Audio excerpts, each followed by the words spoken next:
I'm a little bit worried about what this will look like if this trend continues, if we see a number of other companies slowly absorbed into this Borg that is the collectibles industry at the moment.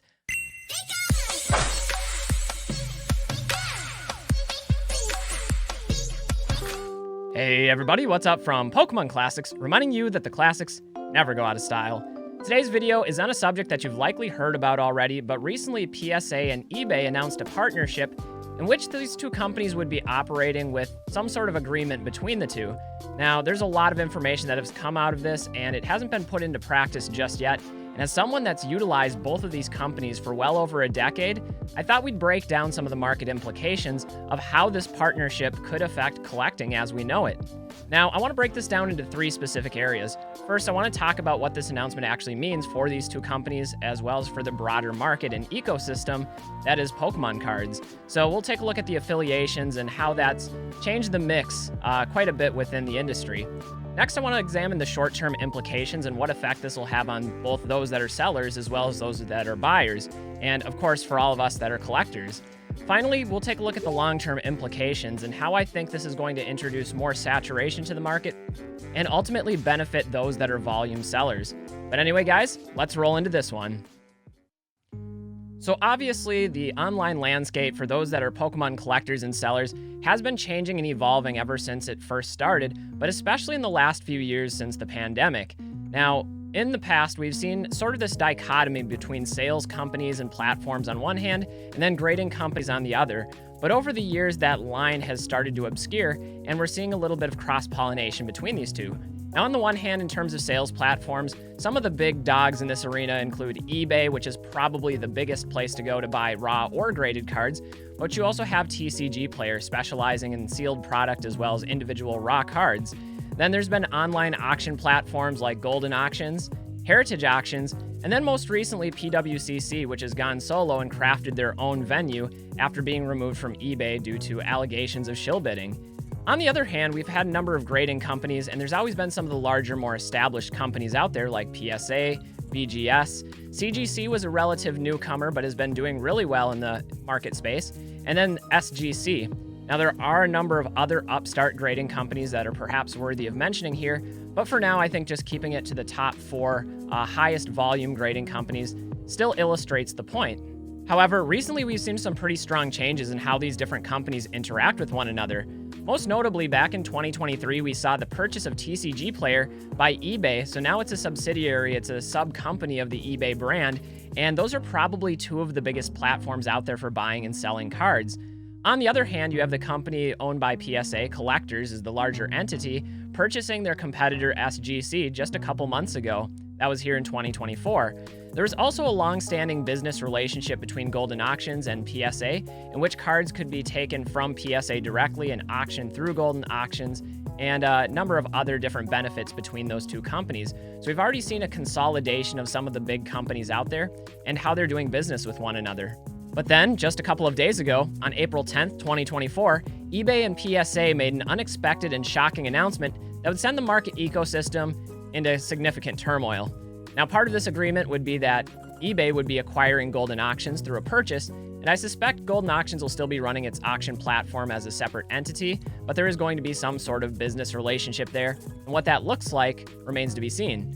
On the other hand, PSA would be acquiring the eBay Vault and now having its foot in the door for not only grading cards, but then storing and selling them, which is something PSA was already trying to do, but this consolidates the platform for it and creates a very strategic partnership with the largest place for buying and selling out there, and that's eBay.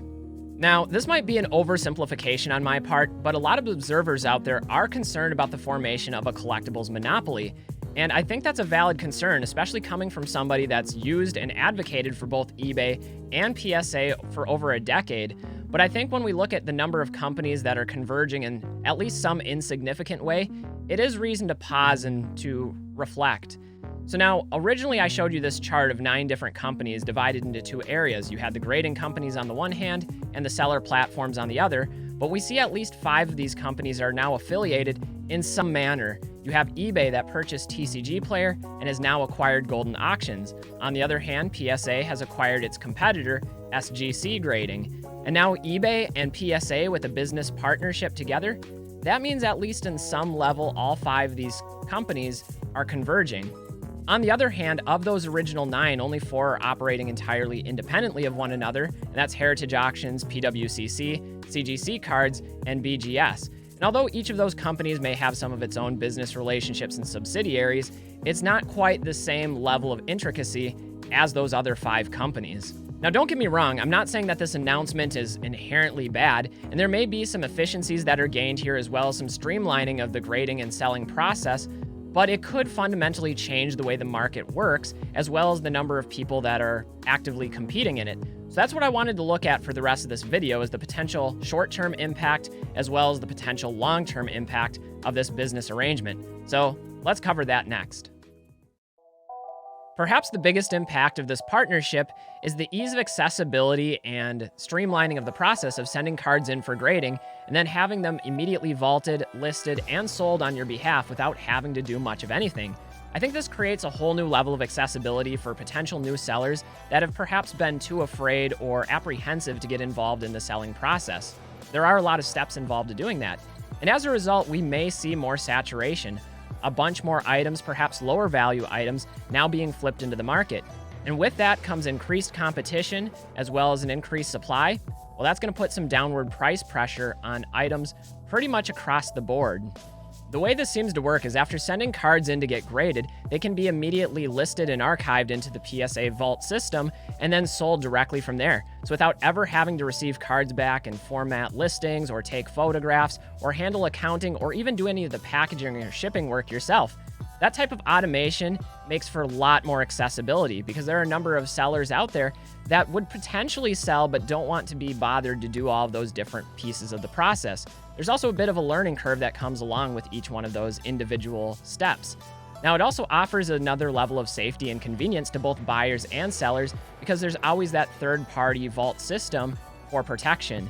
You don't have to worry about getting scammed as either a buyer or a seller. So there are some immediate benefits here that could draw more people in. But this raises 2 very important supply and demand questions. Will the buyer pool grow proportionately to all the additional cards that are being sent in to utilize this process? Will the demand follow the supply? And the second question, how many copies will be available on eBay at any given time? Will we suddenly see a surge in the amount of graded cards available? And if so, what kind of impact will that have on the competition and the prices going forward? In the short term, I suspect that this would benefit new sellers who can finally get their foot in the door and start selling cards on eBay and alleviate some of that anxiety while doing so. On the other hand, I think it'll also benefit collectors as price pressures are pushed downward and they can get more for their dollar. But then we have the long-term implications to consider. Thinking long-term, I think this will have 3 primary consequences going into the future. First, I think the lower profit margins and increased competition will actually benefit volume sellers over some of the smaller, newer sellers out there. Second, I think this fundamentally changes some of how collecting is done, creating a more disassociated and disconnected approach to collecting for those that choose to do this type of rapid turn and burn flipping. Finally, I do think this is a problem for competition, and that concerns over the monopolization of the collectibles industry are justified, at least to some degree. Now, one thing to note is that the proposed fee structure is not noticeably different than it currently is for active eBay sellers, but where it is different is with the ease of accessibility, with PSA handling the actual grading process and then turning around and listing those cards, adding the photographs, taking care of the shipping, as well as all the accounting that comes in. That's likely to lead to a higher volume of cards actually hitting the market, one of the forces that's going to put downward price pressure onto slabs. In addition to that, I think we'll see over time a buildup, a backlog of cards available, and even lower value items hitting the market. As a result, I think a lot of sellers are going to see less profit margin, less profit potential, and I think this is where it'll benefit the volume sellers more so, because anybody that's doing sales in volume can take those smaller profits over a much larger swath of cards and still make it meaningful. But for smaller sellers, that might not be the case. Another important consideration I think happens at the philosophical level, but I think this has the potential to make collecting, even more so than it already is, a disassociated and disconnected experience for individuals. I think one of the values of being a collector, or even a seller, is that you have some underlying passion for the hobby, passion for the cards, appreciation for the artworks, and just handling them, smelling them, having that visceral experience I think is important. but this new change could fully upend that process. It's entirely theoretical that an individual could buy all the cards raw off eBay, have them directly shipped to PSA for grading without ever touching them in between, and then have them listed by PSA and sold there, where they're also packaged and handled by an outside third party. I think that sort of process of just instant turn and burn flipping isn't immoral, it's not inherently wrong, but it does feel so disassociated from actual collecting that I'm not sure why somebody would want to do this, unless, of course, it was purely for profit or purely for a business motive, which, again, there's nothing wrong with that, but as a collector, it just feels a bit soulless to me. Finally, we need to consider the concern over the monopolization of the collectibles industry.